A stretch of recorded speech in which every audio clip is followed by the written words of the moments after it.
Hi అండి, welcome back to my channel. అందరూ ఎలా ఉన్నారండి? బాగున్నారా? మేమైతే చాలా బాగున్నాం. మీరు కూడా బాగుండాలని దేవుని మనస్ఫూర్తిగా కోరుకుంటున్నాను. ఈరోజు వీడియో వచ్చేసి ఎంతో ఈజీగా ప్రెషర్ కుక్కర్లో చికెన్ బిర్యానీ ఎలా తయారు చేసుకోవాలో ఈ వీడియోలో అయితే చూపించేస్తాను. వీడియో ఫుల్గా చూసే ముందు లైక్ చేయడం మాత్రం మర్చిపోకండి. చాలా టేస్ట్గా ఉంటుందండి కుక్కర్లో చికెన్ బిర్యానీ చేసుకుంటేనే. చూసారు కదండి, పొడి పొళ్ళాడుతూ జిగురు లేకుండా చాలా పర్ఫెక్ట్గా వస్తుందన్నమాట. నేను చెప్పిన విధంగా తయారు చేసుకొని చూడండి. పిల్లలు కూడా చాలా ఇష్టంగా తింటారు. బ్యాచిలర్స్ కూడా ఈజీగా తయారు చేసుకోవచ్చు ఈ బిర్యానీని. చూసారు కదండి, చూస్తేనే మీకే అర్థమైపోతుంది. ఇది తింటే అమోఘం అనకుండా ఉండలేరన్నమాట. అంత టేస్ట్ అయితే వచ్చిందండి ఈ బిర్యానీకి. ఒకసారి ఈ బిర్యానీని ఏ విధంగా తయారు చేసుకోవాలో నేను వీడియోలో అయితే ఫుల్గా చూపించేస్తాను. వీడియో ఫుల్గా చూసే ముందు లైక్ చేయడం మాత్రం మర్చిపోకండి. అలాగే సబ్స్క్రైబ్ కూడా చేసుకోండి. బెల్ ఐకాన్ ఆల్లో పెట్టుకోండి. దీని ఫుల్ ప్రిపరేషన్ ఏంటో వీడియోలో అయితే చూసేయండి. నేను ముందుగా బాస్మతి రైస్ అయితే తీసుకున్నానండి. వచ్చేసి లూజ్ రైసే తీసుకోవాలండి. ప్యాకెట్ల కన్నా లూజ్ బియ్యంతో చేసుకుంటే చాలా బాగా వస్తుంది అన్నమాట. ఈ గ్లాస్తో అయితే నేను ఒక 2 గ్లాసులు రైస్ అయితే తీసుకుంటున్నాను. కొలత ప్రకారంగా అయితే నేను 1/2 కేజీ బియ్యం తీసుకున్నానండి. 500 గ్రామ్స్. ఇలాగ మనం ఒక గ్లాస్తో అయితే ఇలా కొలత వేసుకొని చూసుకుంటే మనం వాటర్ కూడా ఇదే గ్లాస్తో కొలుచుకోవచ్చు అన్నమాట. నేనైతే ఈ గ్లాస్తో 2 గ్లాసులు రైస్ అయితే తీసుకున్నానండి. ఇప్పుడు ఈ రైస్ని వాటర్ వేసి బాగా 2-3 సార్లు శుభ్రంగా కడిగేసుకోవాలన్నమాట. ఇలా బాగా కడిగేసుకున్నాక ఇందులోకి రైస్ అంతా మునిగేలాగా వాటర్ వేసుకుని అరగంట సేపు అయితే నానపెట్టుకోవాలండి. ఇలా నానబెట్టుకుంటే మనకి కుక్కర్లో వేసేటప్పుడు మనకి 2 విజిల్లో రైస్ అనేది ఈజీగా ఉడికిపోతుంది అన్నమాట. చూసారు కదండి, ఇలాగ రైస్ అంతా బాగా శుభ్రంగా కడిగేసుకోవాలన్నమాట. ఈ వాటర్ అంతా వంపేసుకుని ఇప్పుడు రైస్ అంతా ములిగేలాగా వాటర్ వేసుకుని సోక్ చేసుకుందాం. కుక్కర్లో బిర్యానీ చాలా ఈజీ అండి. ఎవరైనా ఈజీగా చేసుకోగలరన్నమాట. చిన్న పిల్లలు కూడా చేసుకోవచ్చు, అంత ఈజీ అన్నమాట. చూసారు కదండి, రైస్ అంతా మునిగేలాగా వాటర్ వేసుకుని ఒకసారి ఇలా రైస్ అంతా లోపలికి వెళ్ళేలాగా అనుకుంటూ మూత పెట్టేసి ఒక అరగంట పావు గంట సేపు అయితే పక్కనైతే పెట్టేసుకోవాలి. ఇప్పుడు ఈ బిర్యానీలోకి ఏమేం కావాలో చూపించేస్తున్నాను. నేను రైస్ కుక్కర్లో చేస్తున్నాను కదండి, పెద్ద దాంట్లో చేసుకుంటున్నాను అనమాట. 1/2 కేజీ రైస్లోకి బిర్యానీ స్పైసెస్ ఇమ్మంటే మనకు కొడి దగ్గర ఇస్తారండి. అవైతే నేను తీసుకున్నాను అనమాట. ఒక 10 రూపీస్ ప్యాకెట్ ఆకులు అయితే 2 వేసుకోవాలండి. ఒక 3 ఉల్లిపాయలు సన్నగా తరుక్కోవాలి. ఒక 7 పచ్చిమిర్చి పొడవుగా కట్ చేసుకోవాలి. ఒక టమాటా సన్న ముక్కలుగా కట్ చేసుకుని, పుదీనా కొత్తిమీర కూడా ఇలా చిన్న ముక్కలుగా కట్ చేసుకుని బాగా శుభ్రం చేసుకుని రెడీగా పెట్టుకోవాలి. ముందుగా అయితే స్టవ్ అయితే వెలిగించేసుకుని కుక్కర్ని అయితే స్టవ్ మీద అయితే పెట్టేసుకోవాలి. చాలా సింపుల్గా అయిపోతుందండి. మనకి నిమిషాల్లోనే రెడీ అయిపోతుంది అన్నమాట. కుక్కర్ స్టవ్ మీద పెట్టేసుకున్నాక ఇది హీట్ అయ్యాక ఒక 2 స్పూన్లు నెయ్యి అయితే వేసుకుంటున్నానండి. నెయ్యి వేయడం వల్ల మనకి ఇంకా టేస్ట్ అనేది చాలా బాగుంటుంది అన్నమాట. నెయ్యి ఉంటే నెయ్యి వేసుకోండి, లేకపోతే ఆయిల్ వేసుకుని కూడా చేసుకోవచ్చు. చాలా టేస్ట్గా ఉంటుంది. ఇప్పుడు ఇందులోకి కొద్దిగా ఆయిల్ కూడా వేసుకోవాలి. ఇప్పుడు ఇది బాగా హీట్ అయ్యాక ఇందులోకి మనం తీసుకున్న బిర్యానీ మసాలా ఉంది కదండి, అవన్నీ కూడా ఇందులో వేసేసుకుని బాగా ఫ్రై చేసుకోవాలి. అలాగే ఇందులోకి ఒక 10 జీడిపప్పులు కూడా వేసుకుని అవి కూడా బాగా ఫ్రై చేసుకోవాలన్నమాట. ఇలా అన్నీ కూడా ఫ్రై చేసుకోవడం వల్ల మనకి టేస్ట్ అనేది చాలా బాగుంటుందండి. ఇప్పుడు జీడిపప్పులు కూడా వేసేసుకుని ఇవి కూడా బాగా ఫ్రై చేసుకోవాలి. ఇలా ఒక్కొక్కటిగా యాడ్ చేసుకుంటూ మనం ఫ్రై చేసుకోవాలండి. ఫ్లేమ్ అనేది మీడియం ఫ్లేమ్లో పెట్టుకుని నెమ్మదిగా ఫ్రై చేసుకోవాలన్నమాట. ఇప్పుడు ఇందులోకి కట్ చేసిన పచ్చిమిర్చి కూడా వేసేసుకోవాలి. అలాగే కట్ చేసిన ఉల్లిపాయలు కూడా ఉన్నాయి కదండి, అవి కూడా వేసేసుకొని అన్నీ కూడా బాగా గోల్డెన్ బ్రౌన్ కలర్ వచ్చేలాగా బాగా ఫ్రై చేసుకోవాలన్నమాట. చూసారు కదండి, మన ఉల్లిపాయలు ఎంత బాగా వేగితే అంత బాగా టేస్ట్ అనేది వస్తుంది అన్నమాట బిర్యానీకి. ఇవి బాగా గోల్డ్ కలర్లోకి ఫ్రై అయ్యేలాగా ఫ్రై చేసుకుందాం. మనకు ఆవిరి అనేది పైకి వచ్చేస్తూ ఉంటుందండి. అందుకే ఫ్లేమ్ అనేది మీడియం ఫ్లేమ్లో పెట్టుకుని ఫ్రై చేసుకోవాలి. చూసారు కదండి, ఉల్లిపాయల కలర్ అనేది చేంజ్ అయిపోయాయి కదా. ఇప్పుడు ఇందులోకి మనం కట్ చేసిన పుదీనా కొత్తిమీర ఉంది కదండి, అవి కూడా వేసేసుకుని అవి కూడా పచ్చివాసన పోయేలాగా బాగా ఫ్రై చేసుకోవాలన్నమాట. ఇలా ఫ్రై చేయడం వల్లేనండి మనకి టేస్ట్ చాలా చాలా బాగుంటుంది అన్నమాట. ఇలా అన్నీ కూడా ఒక్కొక్కటిగా యాడ్ చేసుకుంటూ ఫ్రై చేసుకోవాలి.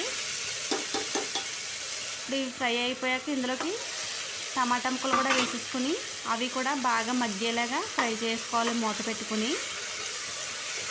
ఇలా బాగా ఫ్రై అయిపోయాక ఇందులోకి మనం అల్లం వెల్లుల్లి పేస్ట్ కూడా యాడ్ చేసుకోవాలన్నమాట. చూసారు కదండి, ఇవి కూడా బాగా ఫ్రై అయిపోయి ఇందులోకి ఒక 2 స్పూన్లు అల్లం వెల్లుల్లి పేస్ట్ అయితే వేసుకోవాలి. అప్పటికప్పుడు వేసుకున్నా పర్లేదు, మనకి రెడీగా ఉన్న ఫ్రిడ్జ్లో పెట్టుకున్న అల్లం వెల్లుల్లి పేస్ట్ అయినా పర్లేదు. ఒక 2 స్పూన్లు వేసుకుని అది కూడా పచ్చివాసన పోయేలాగా బాగా ఫ్రై చేసుకోవాలన్నమాట.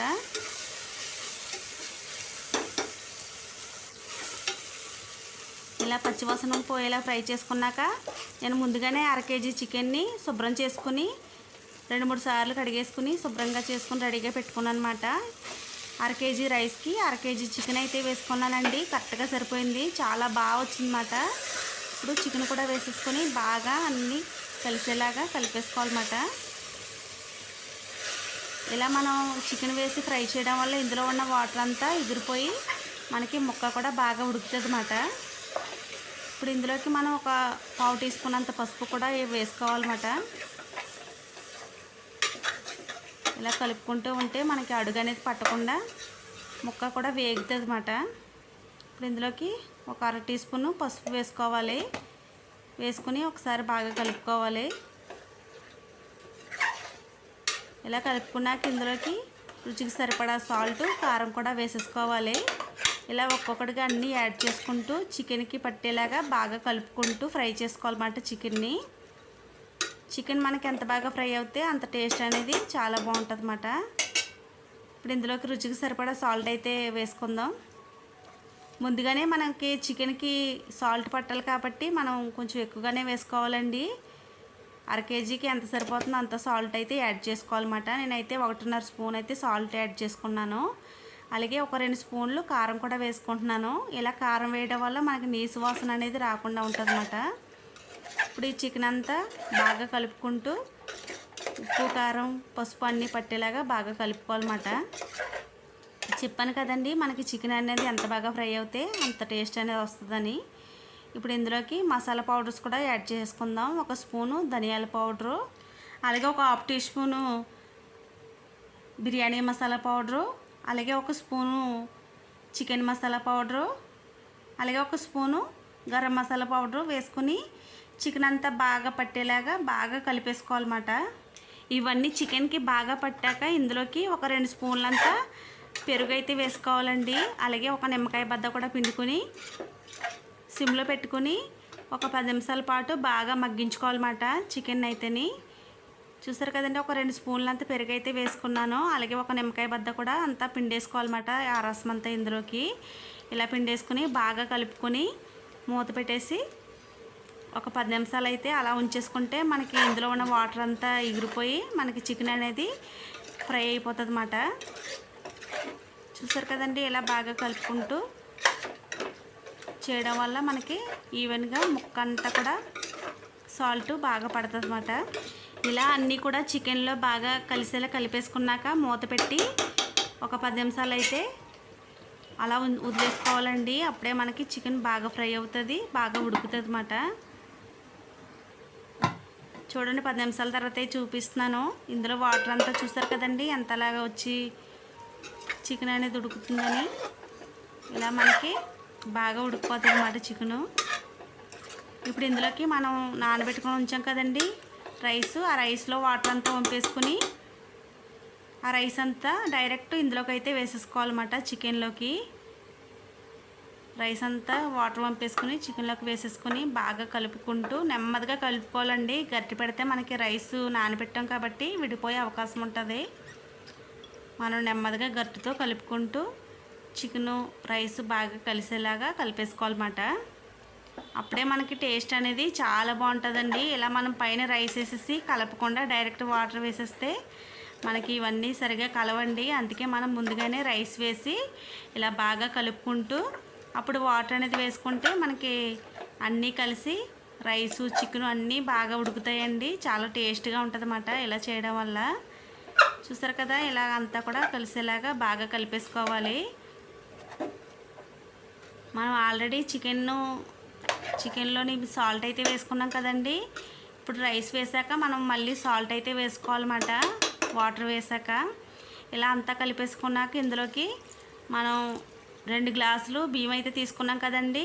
ఒక గ్లాస్కి 1.5 వాటర్ అయితే వేసుకోవాలి. అంటే నేను 2 గ్లాసులకి 3 గ్లాసుల వాటర్ అయితే వేసుకున్నాను. వేసేసుకుని ఒకసారి బాగా కలుపుకొని సాల్ట్ అయితే చెక్ చేసుకోవాలన్నమాట. టేస్ట్ సరిపోయిందా లేదా అనేది. మనకి చప్పగా అనిపిస్తే ఇంకా సాల్ట్ అయితే యాడ్ చేసుకోవాలండి. ఇలా అంతా బాగా కలిపేసుకున్నాక ఒకసారి సాల్ట్ చెక్ చేసుకుని ఇందులోకి సాల్ట్ కూడా వేసేసుకుందాం. నాకైతే చప్పగా ఉందండి, నేను అందుకే మళ్ళీ సాల్ట్ అయితే యాడ్ చేసుకున్నాను అనమాట. ఇలా 1.5 స్పూన్ అయితే సాల్ట్ అయితే యాడ్ చేసుకున్నాను. ఇప్పుడు ఇది కూడా బాగా కలిసేలాగా కలిపేసుకొని మూత పెట్టి విజిల్ పెట్టి ఒక 2 విజిల్ వచ్చే వరకు ఉడికించుకుంటే, మనకి హైలోనే పెట్టుకోవాలండి. హైలో పెట్టి 2 విజిల్ వచ్చే వరకు ఉంచుకుంటే మనకి ఈజీగా కుక్కర్లోనే చికెన్ బిర్యానీ అయితే రెడీ అయిపోతుంది అన్నమాట. పైన కొద్దిగా 1 స్పూన్ అంతా నెయ్యి అయితే వేసుకుంటున్నాను. నెయ్యి వేసుకున్నాక మనం కుక్కర్ మూత అయితే పెట్టేసుకుని విజిల్ అయితే పెట్టేసుకుందాం. చాలా చాలా సింపుల్ అండి, ఒకసారి ట్రై చేసి చూడండి. టేస్ట్ కూడా చాలా బాగుంటుంది అన్నమాట. విజిల్ అయితే పెట్టేసుకుని ఫ్లేమ్ అయితే హైలోనే ఉంచుకుని 2 విజిల్ వచ్చే వరకు ఉంచుకుంటే మనకి ఈజీగా చికెన్ బిర్యానీ అయితే రెడీ అయిపోతుంది. 2 విజిల్ వచ్చాక స్టవ్ అయితే ఆపేసుకోవాలండి. ఆవిరంతా పోయే వరకు మూత అయితే ఓపెన్ చేయకూడదు అన్నమాట. ఆవిరి పోయాక మూత ఓపెన్ చేసి చూస్తే వేడి వేడి చికెన్ బిర్యానీ రెడీ. కుక్కర్లో ఎంతో ఈజీగా చికెన్ బిర్యానీ రెడీ చేసుకోవచ్చు. మీరే చూస్తారు కదండి. ఈ వీడియో కనుక నచ్చితే తప్పకుండా లైక్ చేయండి, షేర్ చేయండి, సబ్స్క్రైబ్ చేయండి. Thanks for watching.